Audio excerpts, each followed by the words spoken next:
आज जाए छलो हम अपन क्लास तो घबराए के कोई दिक्कत वाला बात नहीं है कैला कि रास्ता में कुछ भेले नहीं क्लास जाए वही दुआरे हम वीडियो शूटिंग करे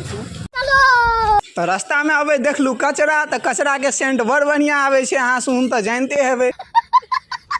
पिछला वाला वीडियो में हम अहाँ के क्लास के लोकेशन दे देने छलू एरिया और में बहुते कोचिंग और है तो अहाँ जाके जल्दी से वो वीडियो के देख लू चैनल पर उपलब्ध है और कमेंटो के बढ़िया लगता। और के शहर में तो बहुते पानी है अहाँ और के गाँव में है पानी कि नहीं से कमेंट में जरूर बता दे। अब अभियो मेघ लगल है देख सके छी अहाँ सुन पहुँचे वाला छी हम अपन क्लास सामने में देख सके छिए बोर्डो लगल है तो हमरा चढ़ पड़ते 3 मंजिला फ्लोर पते दुआरे हमरा तो धीरे धीरे जा पड़े है कहीं टांग नहीं दुखा जाए नहीं तो बैठ पड़ते। कैसे कैसे लोग रहते हैं यार। आबि गेल छु अपन क्लास हमरा वेट करऽ पड़ैत अछि कैला कि 11th वाला के पढ़ा रहल छै सर तो छुट्टी नहीं भेल छै एकरा और के तो क्लास में अहाँ सुन देख सके छिए कि मास्टर के बुक दऽ रहल अछि। तो जाए छी हम अपन घर अहाँ सबके वीडियो अच्छा लगल है तो वीडियो को सब्सक्राइब जरूर कर देवे वीडियो को लाइक जरूर करबे और अहाँ अगर फेसबुक पर छिए तो चैनल के जरूर फॉलो करके कमेंट कर देवे तो मिले छी अगला वीडियो में।